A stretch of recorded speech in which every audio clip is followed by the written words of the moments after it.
ಆತ್ಮೀಯ ಬಂಧುಗಳೇ, ಶ್ರೀಮದ್ ಭಗವದ್ಗೀತೆ ತತ್ವ ವಿವೇಚನೆ ಟೀಕಾ ಅಧ್ಯಾಯ 3 ಕರ್ಮಯೋಗ. ಇದರಿಂದ ಇವತ್ತು 28ನೇ ಶ್ಲೋಕವನ್ನು ತಿಳ್ಕೊಳ್ಳೋಣ. ಶ್ಲೋಕ 28. ತತ್ವವಿತ್ತು ಮಹಾಬಾಹೋ ಗುಣಕರ್ಮ ವಿಭಾಗಯೋಹೋ ಗುಣಾ ಗುಣೇಶು ವರ್ತಂತೆ ಇತಿ ಮತ್ವಾನ ಸಜ್ಜತೆ. ಅನುವಾದ. ಆದರೆ ಹೇ ಮಹಾಬಾಹುವೆ, ಗುಣ ವಿಭಾಗ ಮತ್ತು ಕರ್ಮ ವಿಭಾಗದ ತತ್ವವನ್ನು ಬಲ್ಲ ಜ್ಞಾನಯೋಗಿಯು ಸಂಪೂರ್ಣವಾಗಿ ಗುಣಗಳೇ ಗುಣಗಳಲ್ಲಿ ವರ್ತಿಸುತ್ತಿವೆ ಎಂದು ತಿಳಿದುಕೊಂಡು ಅವುಗಳಲ್ಲಿ ಆಸಕ್ತನಾಗುವುದಿಲ್ಲ. ಇದು ಶ್ಲೋಕ ಮತ್ತು ಅದರ ಅನುವಾದ. ಈಗ ನಾವು ಇದನ್ನು ಅರ್ಥ ಮಾಡ್ಕೊಳ್ಳೋದಕ್ಕೆ ಪ್ರಯತ್ನ ಮಾಡೋಣ.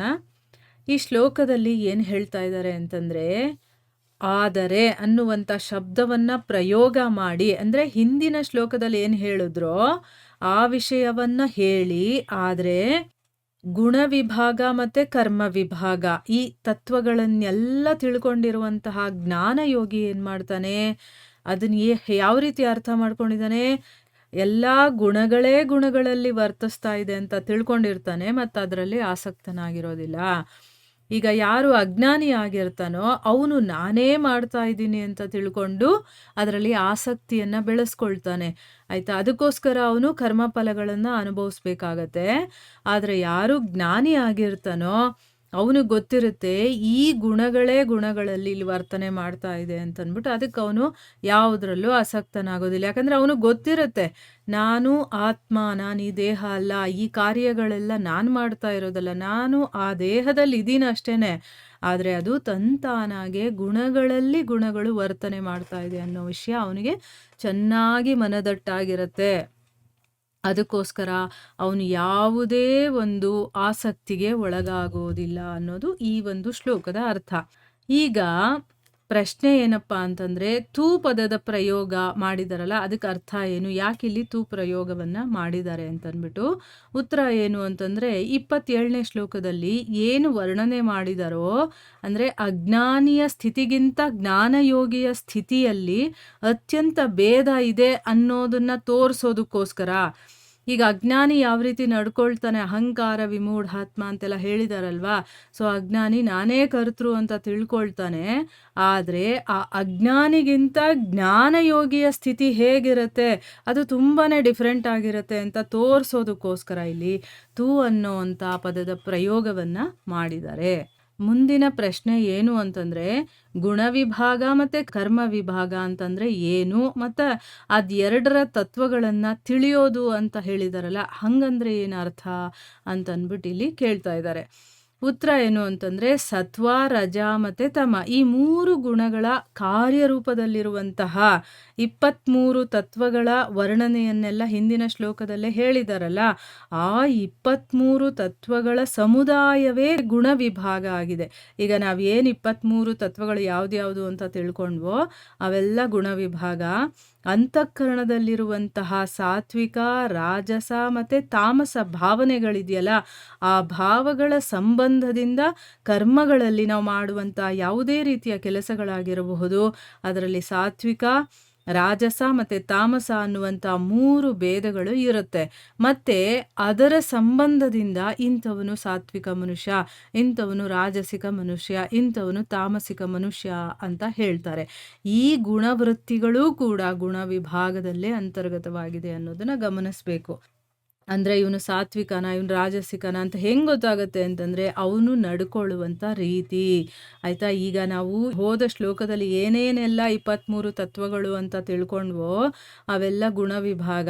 ಆಮೇಲೆ ನಮ್ಮ ಅಂತಃಕರಣದಲ್ಲಿರುವಂಥ ಭಾವನೆಗಳಿರುತ್ತಲ್ಲ, ಕೆಲವೊಬ್ಬ ತುಂಬ ಸಾಫ್ಟ್ ನೇಚರ್ ಇರೋನು ಇರ್ತಾನೆ, ಇನ್ನೊಬ್ಬ ರಫ್ ಆಗಿ ಮಾತಾಡೋನು ಇರ್ತಾನೆ, ಇನ್ನೊಬ್ಬ ಹೆದರಿಕೆ ಇರೋನು ಇರ್ತಾನೆ. ಈ ರೀತಿ ಬೇರೆ ಬೇರೆ ರೀತಿಯ ಒಂದು ಗುಣಗಳಿರುತ್ತಲ್ಲ, ಅದೆಲ್ಲ ಈ 3 ಗುಣಗಳ ಅಂತರ್ಗತದಲ್ಲೇ ಬರುತ್ತೆ, ಆಯಿತಾ. ಅದಕ್ಕೋಸ್ಕರ ಆ ಗುಣಗಳನ್ನು ನೋಡಿಕೊಂಡು ಅವನನ್ನು ಸಾತ್ವಿಕ ಮನುಷ್ಯ, ರಾಜಸಿಕ ಮನುಷ್ಯ ಅಥವಾ ತಾಮಸಿಕ ಮನುಷ್ಯ ಅಂತ ಅಂದ್ಬಿಟ್ಟು ಹೇಳ್ತಾರೆ ಅನ್ನೋದನ್ನು ಇಲ್ಲಿ ಹೇಳ್ತಾ ಇದ್ದಾರೆ. ಮೇಲೆ ಹೇಳಿರುವಂತಹ ಗುಣ ವಿಭಾಗದಿಂದ ಬೇರೆ ಬೇರೆ ಯಾವೆಲ್ಲ ಕೆಲಸಗಳು ಮಾಡಲ್ಪಡುತ್ತೋ ಯಾವುದರ ವರ್ಣನೆಯನ್ನು ಹಿಂದಿನ ಶ್ಲೋಕದಲ್ಲಿ ಹೇಳಿದಾರೋ, ಯಾವ ಕ್ರಿಯೆಗಳಲ್ಲಿ ಕರ್ತೃತ್ವಾಭಿಮಾನ ಅಂದರೆ ನಾನೇ ಮಾಡ್ತಾ ಇದ್ದೀನಿ ಕೆಲಸ ಅನ್ನೋದಿರುತ್ತೋ, ಮತ್ತು ಆಸಕ್ತಿ ಇರೋದ್ರಿಂದ ಆ ಮನುಷ್ಯನ ಬಂಧನವಾಗುತ್ತೋ, ಆ ಎಲ್ಲ ಕ್ರಿಯೆಗಳ ಸಮೂಹವನ್ನು ಕರ್ಮ ವಿಭಾಗ ಅಂತ ಹೇಳಿದ್ದಾರೆ.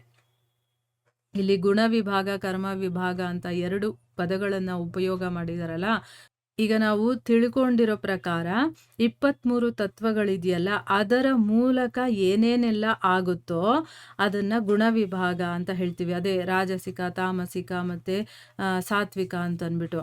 ಇನ್ನು ಆ ಗುಣದಿಂದ ಏನೇನೆಲ್ಲ ಕೆಲಸಗಳು ನಡೆಯಲ್ಪಡುತ್ತೋ ಅದನ್ನು, ಅಂದರೆ ನಾನು ಮಾಡುವಂತಹ ಕ್ರಿಯೆಗಳಲ್ಲಿ ನಾನೇ ಮಾಡ್ತಾ ಇದ್ದೀನಿ ಅನ್ನುವಂತಹ ಒಂದು ಭಾವ ಇರೋದು, ಮತ್ತು ಅದರಲ್ಲಿ ಆಸಕ್ತಿ ಕೂಡ ಇರೋದು. ಇದರಿಂದ ಏನಾಗುತ್ತೆ, ಮನುಷ್ಯನಿಗೆ ಬಂಧನ ಅಂತಂದ್ರೆ ಏನು, ಆ ಕರ್ಮಗಳಿಗೆ ಫಲಗಳು ಸಿಗ್ತಾ ಹೋಗುತ್ತೆ.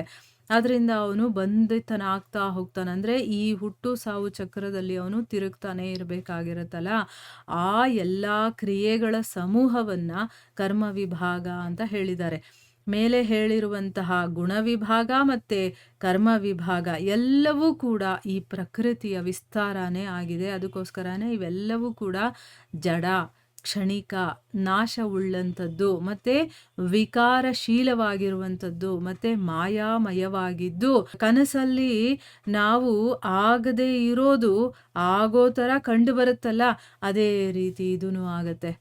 ಆಯಿತಾ. ಈಗ ನಾವು ಕನಸು ಕಾಣ್ತಾ ಇರ್ತೀವಿ, ಕನಸಲ್ಲಿ ನಾನು ರಾಣಿ ಆಗಿರ್ತೀನಿ, ಅಥವಾ ಇನ್ನೇನೋ ಒಂದು ಪ್ರೈಮ್ ಮಿನಿಸ್ಟರ್ ಆಗಿರ್ತೀನಿ, ಅಥವಾ ಇನ್ನೇನೋ ನಾನೇನೋ ಆಗಿರೋ ಥರ ನನಗೆ ಕನಸು ಬರ್ತಾ ಇರತ್ತೆ. ಆದರೆ ಎದ್ದ ಮೇಲೆ ಅದು ಇರುತ್ತಾ, ಇಲ್ಲ. ಆದರೆ ಅದು ಆ ಕನಸು ಬೀಳಬೇಕಾದ್ರೆ ನಿಜವಾಗಲೂ ಆಗ್ತಾ ಇದೆಯೇನೋ ಅನ್ನೋ ರೀತಿ ಇರುತ್ತಲ್ವಾ.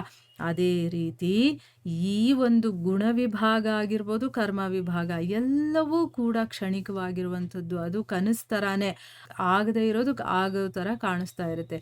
ಈಗ ನಾವು ಮಾಡ್ತಾ ಇಲ್ಲ, ಆದರೂ ಕೂಡ ನಾವೇ ಮಾಡ್ತಾ ಇದ್ದೀವಿ ಅಂತ ನಾವು ಅಂದ್ಕೊಳ್ತಾ ಇದ್ದೀವಿ ನೋಡಿ. ಇದು ಕೂಡ ಕನಸೇ ತಾನೇ. ಯಾವುದಿಲ್ವೋ ಅದನ್ನ ಇದೆ ಅಂತ ಅಂದ್ಕೊಳ್ಳೋದು. ಈ ರೀತಿ ಇದನ್ನು ಅರ್ಥ ಮಾಡ್ಕೊಳ್ಬೇಕು. ಈ ಗುಣ ವಿಭಾಗ ಮತ್ತು ಕರ್ಮ ವಿಭಾಗದಿಂದ ಆತ್ಮ ಸರ್ವಥಾ ಬೇರೆಯಾಗಿದ್ದಾನೆ. ಅವನು ಇದಕ್ಕೆ ಅಟ್ಯಾಚೇ ಆಗಿಲ್ಲ, ಅವನೇ ಸಪ್ರೇಟು. ಆತ್ಮ ಇವುಗಳ ಜೊತೆ ಸ್ವಲ್ಪ ಕೂಡ ಸಂಬಂಧವನ್ನು ಹೊಂದಿಲ್ಲ. ಅದು ಸರ್ವಥಾ ನಿರ್ಗುಣ, ನಿರಾಕಾರ, ನಿರ್ವಿಕಾರ, ನಿತ್ಯ ಶುದ್ಧವಾಗಿರುವಂಥ ಮುಕ್ತ ಮತ್ತು ಜ್ಞಾನ ಸ್ವರೂಪವಾಗಿದೆ. ಈ ತತ್ವವನ್ನು ಒಳ್ಳೆಯ ರೀತಿಯಲ್ಲಿ ತಿಳ್ಕೊಳ್ಳೋದೇ ಗುಣ ವಿಭಾಗ ಮತ್ತು ಕರ್ಮ ವಿಭಾಗದ ತತ್ವವನ್ನು ತಿಳ್ಕೊಳ್ಳೋದು ಅಂತ ಅರ್ಥ.